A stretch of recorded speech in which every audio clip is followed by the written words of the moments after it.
Salve, salve galera, Coque Araraquara, professor Breno de História. Estamos aqui em mais um vídeo para a gente iniciar o último assunto da Antiguidade Clássica, né? Vamos tratar da importante e grandiosa civilização romana, legal? Então antes da gente começar, algumas orientações. A primeira, pega a folhinha para acompanhar a aula, não esqueçam disso. Lembre que eu estou colocando vídeos didáticos, estou colocando também meus slides lá no Classroom para vocês. E é sempre interessante ter esses materiais em mãos. Além disso, para a galera do terceiro, essa aula corresponde ao módulo 3. Para a galera do cursinho e do MED, nós estamos no módulo 5, beleza? Então nós vamos tratar do início da chamada civilização romana, Roma Antiga, dentro do modo de produção escravista, como nós já vimos com os gregos, e conhecida como a política da conquista. Vamos ver a origem, o desenvolvimento, o auge e a decadência do maior império que a antiguidade já viu, correto?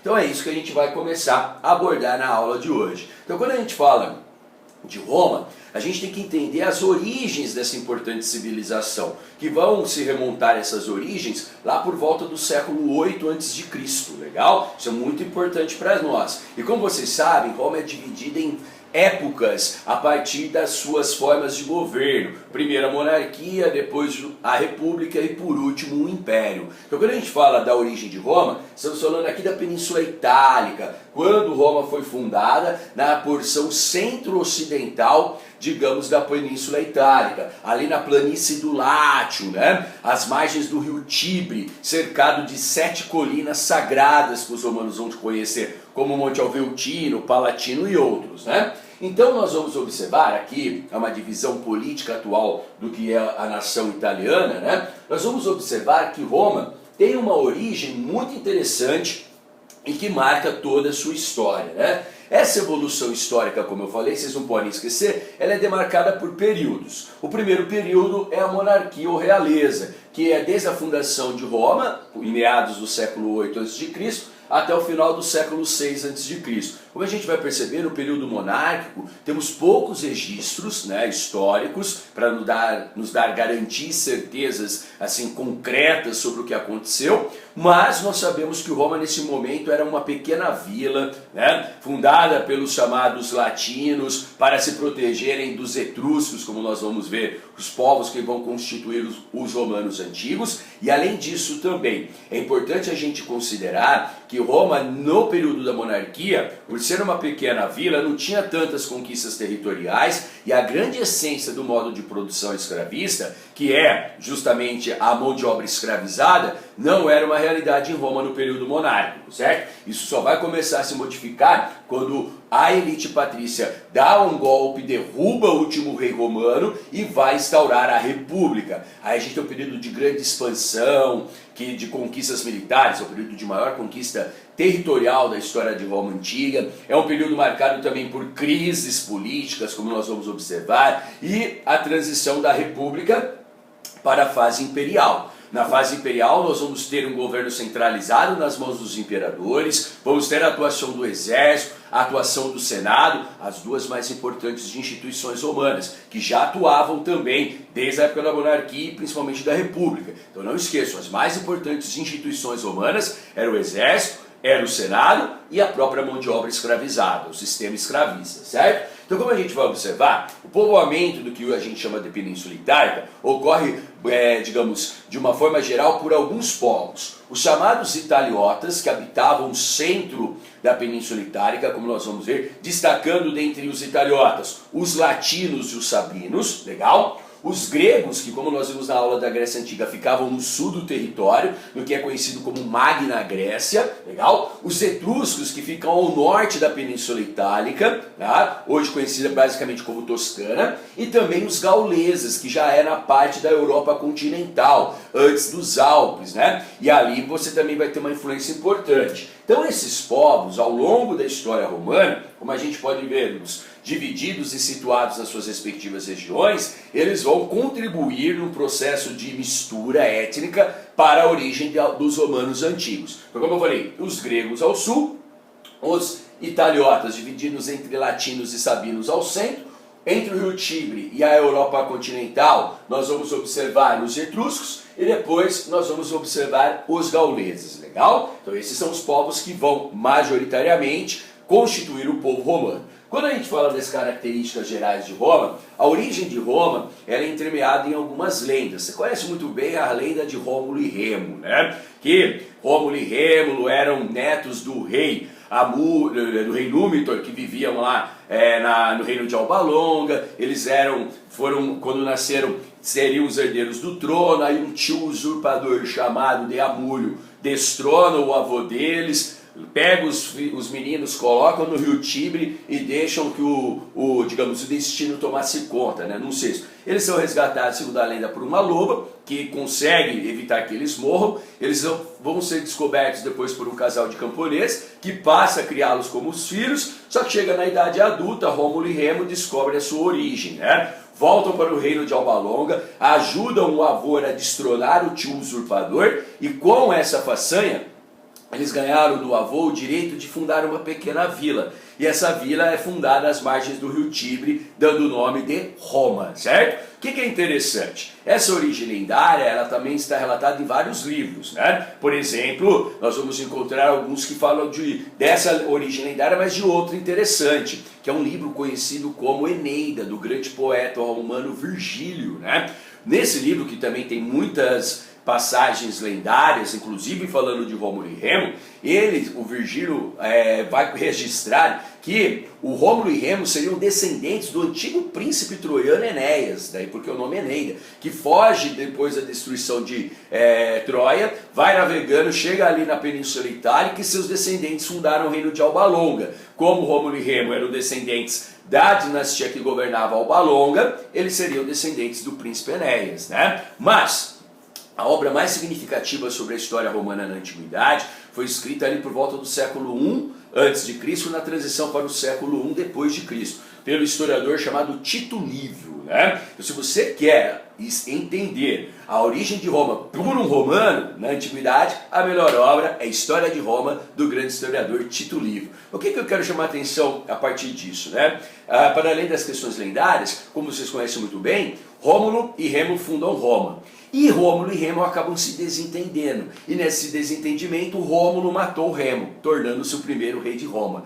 O que é interessante? A grande sacada, a grande curiosidade é que, mesmo sendo uma origem lendária, essas brigas que nós vamos chamar palacianas entre familiares que governavam Roma vão marcar toda a história romana, principalmente na fase imperial, né? Então a lenda já indicava algo que seria uma realidade. A outra curiosidade qual é? O primeiro rei de Roma foi Rômulo, né? E o último imperador romano do Ocidente também se chamava Rômulo Augusto. Então tem essas curiosidades, mas é importante para a gente ter uma noção. Agora vamos para a historiografia. Para além da origem lendária que você tem que saber, Roma, segundo os estudos historiográficos, foi fundado a partir de um pequeno forte, uma base militar fundada pelos latinos às margens do rio Tibre para se protegerem do avanço militar dos etruscos ao norte. Essa é a origem de Roma. Surge como uma pequena base militar, um forte, e depois vai se desenvolver ganhando aquela pujança que ficará conhecida na história, certo? E, segundo os registros históricos, Roma foi fundada às margens do rio Tibre, lá na planície do Látio, daí porque o idioma dos romanos era o latim, legal? Pelos chamados latinos, para se protegerem dos etruscos, por volta de 753 a.C., certo? Então, no meados do século 8 a.C.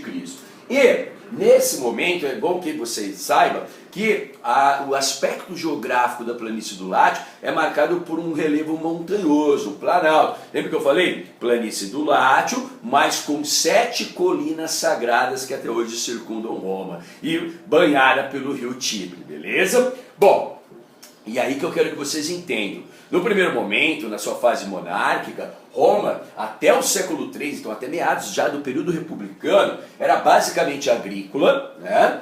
E com trabalho livre, ou seja, não tinha a engenhosidade, a engrenagem do sistema escravista. E a partir do século III, consolidou-se o modo de produção escravista. Então isso é muito importante para a gente considerar.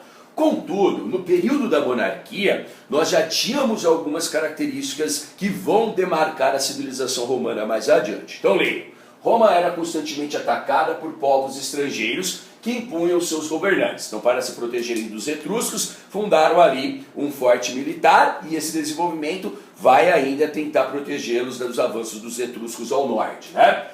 Tanto que a lenda de Rômulo e Remo, falando da loba, a loba era um símbolo da Etrúria. Então também falando dessa origem ali de Roma vinculada aos povos mais ao norte da Península Itália. Ao longo de 250 anos, aprenderam a se defender, ou seja, começam a se organizar militarmente, uma característica importante. Segundo os registros que nós temos, e são poucos, são parcos, né? Nós vamos observar que Roma teve no período monárquico 7 reis, os famosos 7 reis lendários de Roma, né? E aí nós vamos ter 7 reis que foram 2 latinos, 2 sabinos e os 3 últimos eram etruscos, certo? Então o avanço desse povo do norte da Península Itálica para controlar Roma ainda continua, legal? E esses 3 últimos reis etruscos, eles eram bem autoritários e eles abusavam do poder. Isso vai acabar, como eu coloquei aqui, desencadeando um certo descontentamento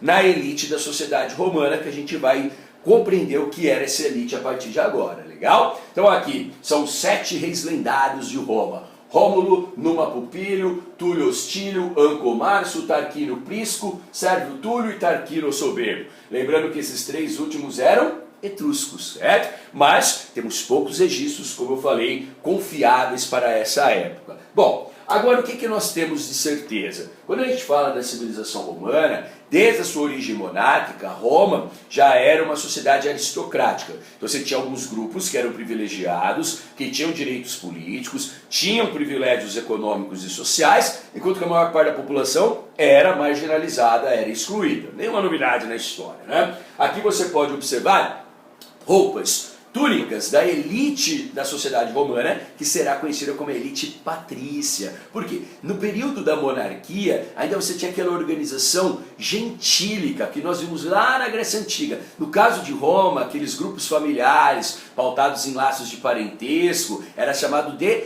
gens, certo? Não gêneros, mas gens, certo? Isso é muito importante para a gente considerar. Só um minuto, pessoal. Voltando, desculpe, estou com o meu celular. Nesse caso, a gente vai observar que essa elite patrícia que nós vamos conhecer vinha dos paters, né? E essa elite será conhecida por quê? Pelo fato de ser uma aristocracia rural, então ter as melhores terras ali na sociedade romana, ter o melhor gado, ter também ferramentas e sempre gozar da cidadania, sempre ter, portanto, o direito político, a participação das decisões políticas. Esses são os patrícios e sempre serão a elite na sociedade romana, certo? Abaixo dos patrícios, tinham parentes mais distantes, que não tinham terras. E para ter apoio político e proteção econômica dos patrícios, esses prestavam serviços aos patrícios em troca dessa proteção e ajuda, digamos, econômica.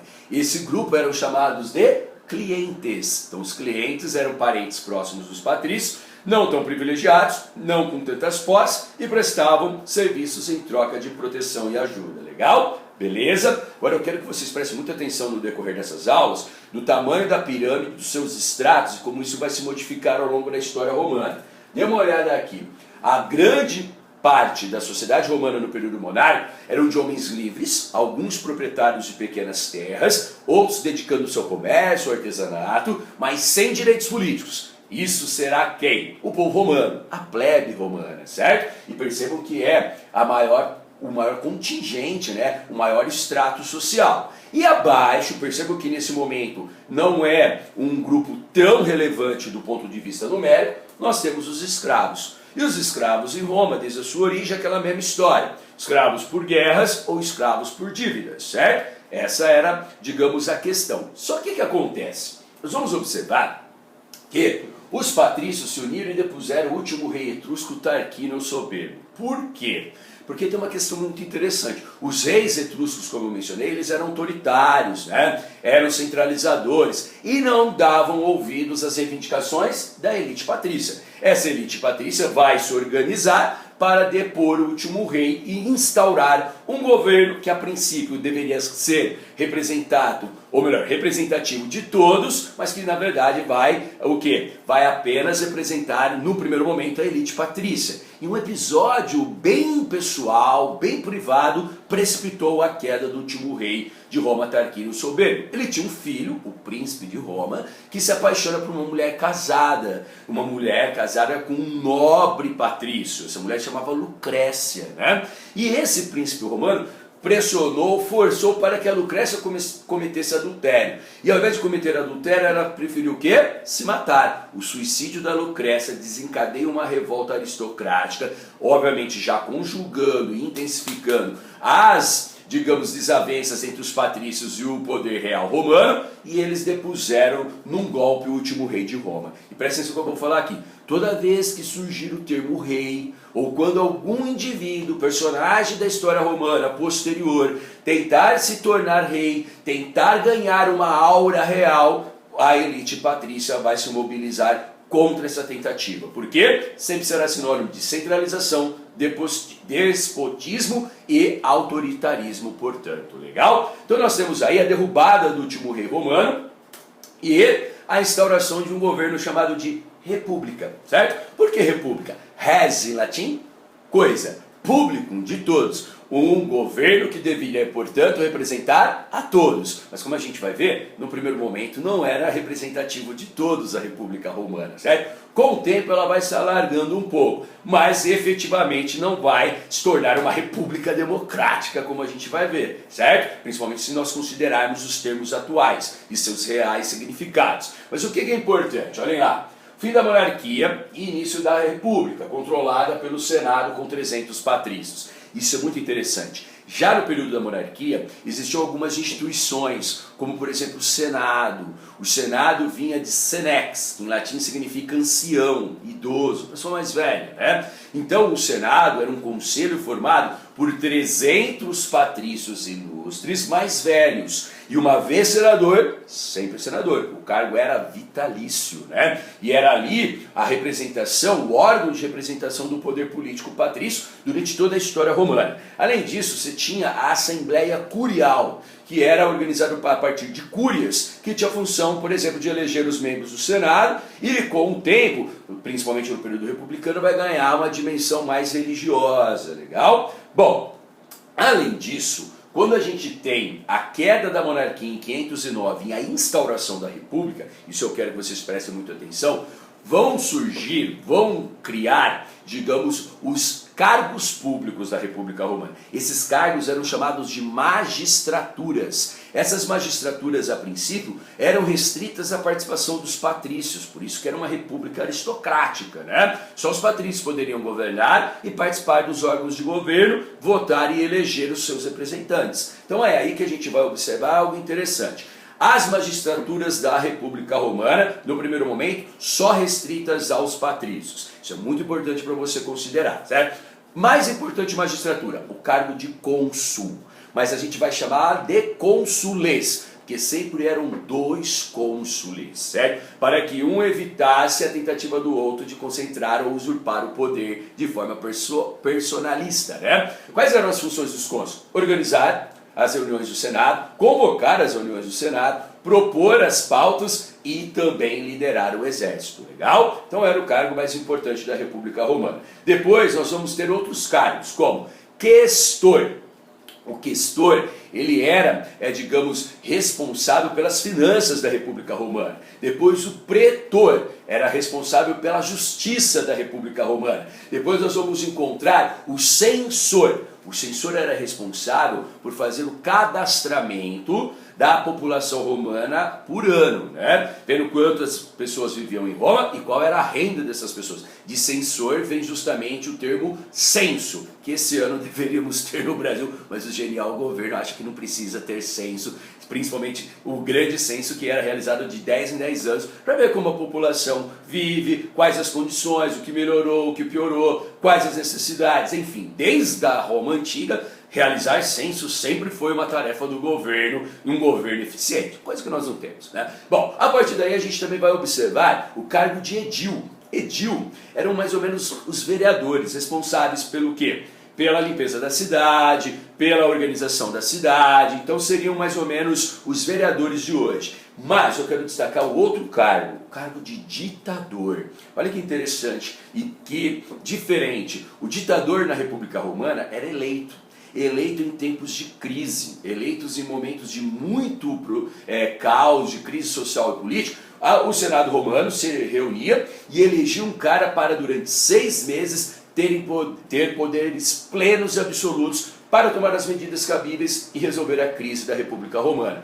Dificilmente o cargo de ditador era renovado, para evitar, como eu já mencionei, as tentativas de concentrar o poder nas mãos de uma só pessoa. Então isso é uma questão interessante. O cargo de ditador era eleito na República Romana em momentos de crise, como nós vamos ver mais adiante. Beleza? Então são as magistraturas: cônsules, pretor, questor, censor, edis e os ditadores. Quero que vocês prestem muita atenção nos cargos de cônsules e essa prerrogativa do cargo eletivo de ditador. Beleza? Bom, mas como eu mencionei, todos esses cargos e principalmente o órgão de representação da sociedade civil na República Romana, o Senado, eram restritos apenas a quem? Apenas a elite patrícia. Mas os escravos nesse momento, eles eram pouco numerosos. Então nesse caso a principal mão de obra produtiva, a força produtiva da sociedade romana era a mão de obra plebeia. Os plebeus lutavam no exército, os plebeus que faziam as atividades econômicas, trabalhavam nas terras, enfim, eles que moviam a economia romana. Só que eles não tinham nenhuma participação política. É aí que os plebeus, sacando disso, eles começam a se mobilizar. E aí nós vamos ter a mobilização dos plebeus para reivindicar direitos como a participação política, certo? E outros que nós vamos ver. É aí que qual vai ser a sacada dos plebeus? Sabendo da sua relevância militar, sabendo da sua relevância econômica, mas sabendo da sua exclusão social e política, os plebeus o que faziam?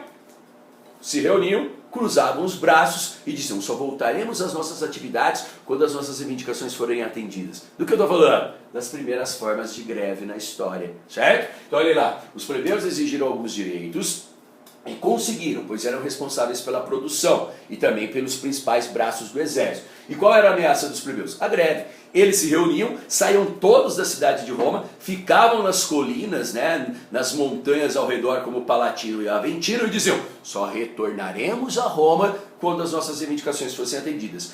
A elite patrícia ficava sem braços na produção e sem braços no exército para proteger de supostas e constantes invasões. Com o tempo eles começam a ceder às reivindicações dos plebeus. E isso é muito importante, tá? Aqui eu trouxe uma imagem famosíssima que está num livro, já bem posterior, mas que fala de como eram as chamadas secessio plebis em latim. Leiam. Gravura representando a primeira sessio plebis, sessão dos plebeus, espécie de greve feita pelos plebeus ao subir o monte sagrado, nesse caso o monte Palatino. Você tem Palatino, Aventino, Capitolino, vários, são 7, e deixar os patrícios ameaçados e sem defesa, como eu falei. Publicado em 1915 na obra História das Nações do historiador Hudsons. Então percebam, os plebeus reunidos e reivindicando algumas ampliações dos seus direitos, evitando a sua exclusão social e política. Legal! Aqui, meus caros, a gente já tem uma questão importante. Os romanos eles vão ter um entendimento diferente do que é cidadania, por exemplo, em relação aos gregos. E os vestibulares, que hoje em dia estão com essa pegada interdisciplinar, colocando na história elementos de ciência política, de sociologia, de filosofia, de antropologia, é sempre bom você ter o contato com os conceitos. Aqui é uma reconstrução por meio de uma gravura de como era o Senado romano. E eu trouxe um texto de um muito importante historiador, o Pedro Paulo Funari, professor de História da Unicamp, e como ele trata essas terminologias. Então isso é muito importante, leiam com atenção e, se for necessário, pause o vídeo para ler ou retorne mais adiante, digamos, nessa parte. Então vamos lá, leiam com atenção. Em latim, a palavra civis gerou civitas, cidadania, cidade, estado. Cidadania é a abstração derivada da junção dos cidadãos e, para os romanos, cidadania, cidade e estado constituem um único conceito. E só pode haver esse coletivo se houver antes cidadãos. Civis, ou civis, é o ser humano livre, e por isso civitas carrega a noção de liberdade em seu centro. Legal? Cícero, pensador do final da República Romana, um dos mais importantes teóricos políticos do mundo antigo, afirmava no século I a.C. recebemos dos nossos pais a vida, o patrimônio, a liberdade e a cidadania. Isso é muito interessante. Se a gente recebe dos nossos pais a liberdade, o patrimônio, a vida e a cidadania, é porque ele está falando que no primeiro momento essa cidadania era hereditária, era aristocrática. A descrição daquilo que os pais nos deixam, segundo o estadista romano, é cronológica, mas também acumulativa. Recebemos a vida ao nascer, em seguida a herança na forma de educação quando crianças, o que nos permite alcançar a liberdade individual e coletiva na vida adulta. Se para os gregos, essa é a grande questão, se para os gregos havia primeiro a cidade, polis, e só depois o cidadão politis, lembre lá do zoopolitikon do Aristóteles, para os romanos era o conjunto de cidadãos que formava a coletividade. Se para o grego havia cidade e estado, politeia, para os romanos a cidadania, activitas, englobava cidade e estado. São diferenças sutis, mas importantes para vocês entenderem o conceito, a ação de cidadania no mundo antigo. E por que eu coloquei essa citação aqui? Olha, o que os plebeus estão fazendo nas suas greves, nas suas reivindicações? Exigindo ampliação da cidadania, exigindo a participação política nas instituições da República Romana. Isso é a grande questão, beleza? Então vamos lá. A partir daí, vamos ver quais foram essas conquistas dos plebeus. A primeira grande conquista plebeia, que é considerada a primeira greve na história da humanidade, ocorre no início do século V a.C., em 494. Quando os plebeus, ao fazerem uma paralisação, uma greve, conquistam uma representação no Senado romano, o cargo de tribuno da plebe. Então olha lá, não necessariamente plebeus, então no primeiro momento não tinha que ser um plebeu, os plebeus poderiam reunir e eleger até mesmo um patrício que fosse entendido por eles como fiel, leal, representante de suas ideias, certo? Representavam a plebe junto ao Senado com direito ao veto. O que você tem que entender? No primeiro momento, o cargo de tribuno da plebe só tinha o direito ao veto, que é diferente de voto. Então vamos imaginar que o Senado tomou uma decisão e essa decisão era ruim para a plebe. Ela passava pela avaliação do tribuno da plebe que poderia o quê? Vetar, anular a decisão contrária aos plebeus. Ao longo do desenvolvimento da República Romana, o cargo de tribuno da plebe vai poder propor leis e votar. Por exemplo, quando a gente fala daqui a pouco dos irmãos Graco, esses eram tribunos da plebe, já na condição de ter a alçada de propor leis, não apenas só de vetar leis. Legal? Bom, mas as lutas plebeias continuaram. Já 40 e poucos anos depois, nós vamos observar, e isso é muito importante, que os plebeus conseguiram que as leis romanas fossem colocadas no papel. As famosas, papel entre aspas, né? As famosas leis das 12 tábuas. As leis deixaram de ser orais e passaram a ser escritas. Olha que interessante. Os romanos, eles escolheram 10 decêmviros, 10 juristas, estudiosos das leis, né? E enviaram esses caras, sabe para onde? Para Atenas. Lá, alguns anos antes, um cara chamado Drácon, que a gente já tinha estudado nas aulas da Grécia Antiga, tinha criado o Código Draconiano. E eles foram ver como os atenienses fizeram isso para criar sua lei das 12 tábuas. Então, olha lá, nós já falamos das leis do Código de Hammurabi, já falamos do Código Draconiano, as leis de Licurgo em Esparta, e agora a gente está falando da lei das 12 tábuas em Roma. Os vestibulares adoram cobrar esses conjuntos de leis, esses códigos jurídicos, nas provas e nas questões que exigem conhecimento histórico, beleza? Bom, além disso, olha que interessante, os plebeus, tudo isso no século V, conseguiram legalizar o casamento entre patrícios e plebeus. Mas Breno, por que isso era importante, galera? Como eu já falei, esqueçam a modernidade burguesa, que coloca a ideia que o casamento ocorre por amor, e eu não estou criticando isso, eu estou dando uma evidência. Na maior parte da história humana, e em algumas culturas até hoje, casamento, a união entre duas pessoas no matrimônio, não se dá por amor. Isso é uma coisa moderna, burguesa, né?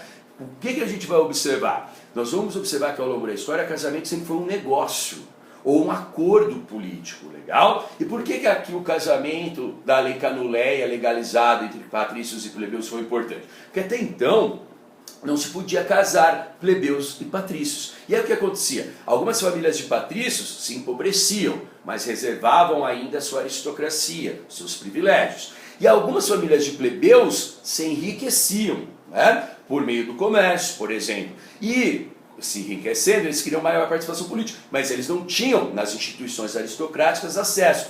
Quando casasse um filho de uma família de patrícios empobrecidos com a filha de uma família de plebeus enriquecidos, unia-se o útil ao agradável. A herança dos chamados patrícios empobrecidos era a aristocracia, os privilégios. E a herança da família de plebeus enriquecidos eram a grana. E aí vão se manter privilégios, no caso dos patrícios, e os plebeus vão ascender socialmente. Então isso é muito importante. O casamento foi uma pressão da plebe para que algumas famílias plebeias pudessem ter o quê? Pudessem ter ascensão social e algumas famílias de patrícios mantivessem a sua postura aristocrática, beleza? Bom, além disso, aí já num outro século, a lei licínia, são várias leis licínias, eu vou destacar essa que vai pôr um fim à escravidão por dívidas, olha que interessante. Então já em meados do século IV, nós vamos ter a extinção em Roma da escravidão por dívidas que acometia muitos plebeus em relação aos patrícios.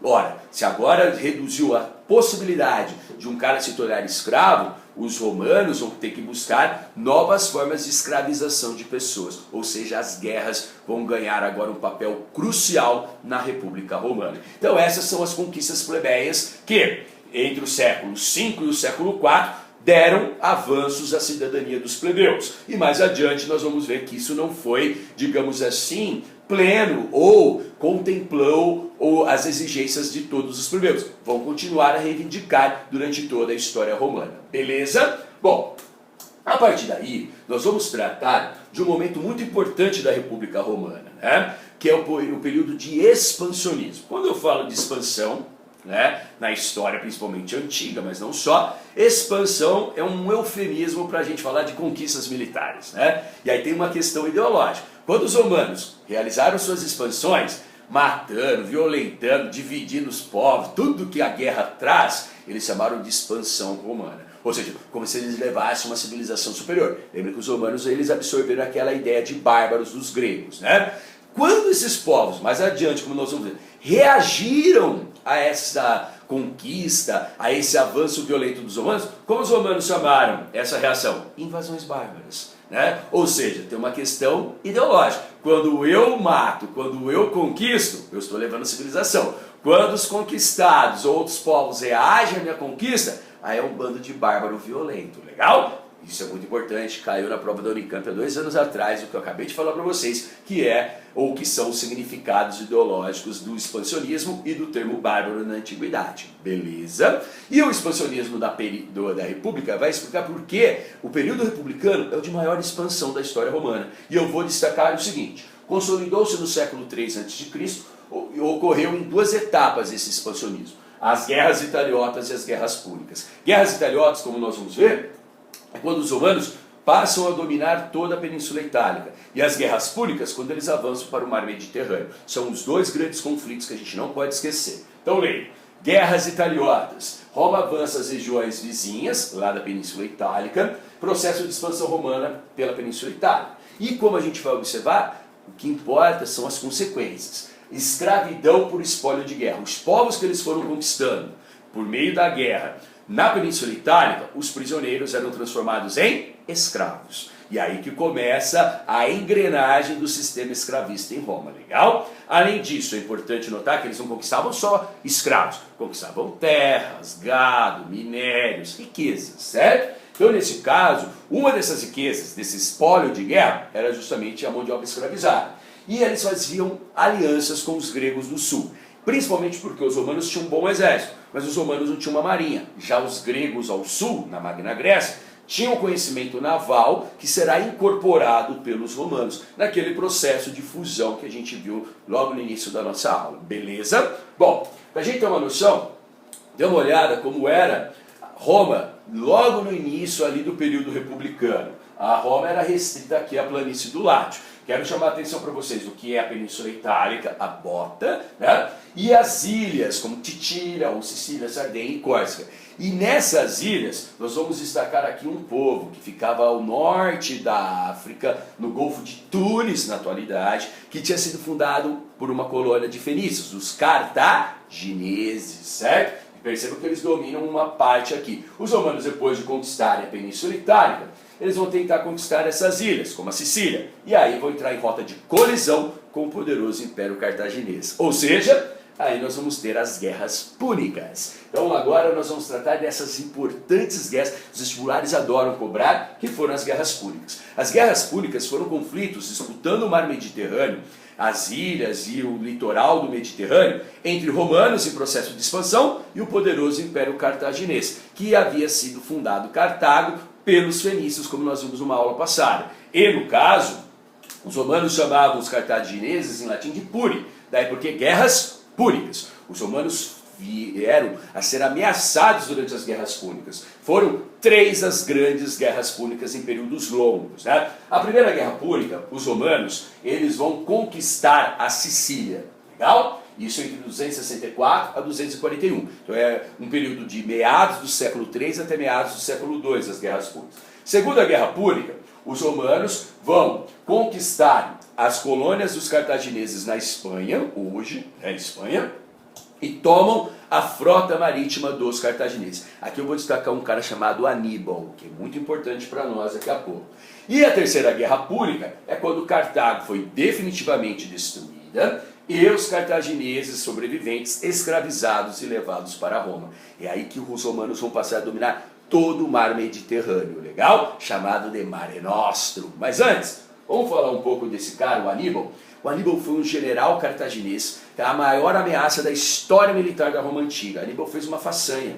Ele usava elefantes africanos treinados para fins militares. Lembre-se que o Alexandre, quando foi guerrear lá na Índia, ele já tinha enfrentado, séculos antes, o próprio uso, melhor, séculos antes, um século antes, os próprios indianos usando esses elefantes. Só que são elefantes africanos, maiores, mais fortes e treinados para avançar sobre as tropas inimigas, como as legiões romanas. Agora imagine você um legionário romano, orgulhoso, forte, tal, destemido, mas você está no campo de batalha, você vê 100 elefantes africanos marchando furiosamente contra você, e no lombo desses animais, cestas com hábeis arqueiros e flecheiros. Poxa, meu camarada, aí lanceiros e flecheiros, isso. Aí vocês vão observar um grande problema. Mas a façanha de Aníbal foi a seguinte: ele partiu aqui de Cartagena, Nova Cartago, cruza os Pirineus, uma cadeia de montanhas, cruza os Alpes, outra cadeia de montanhas, cruza os Apeninos, outra cadeia de montanhas, e ataca Roma pelo norte. Os romanos não imaginavam isso, como a gente pode ver nesse trajeto.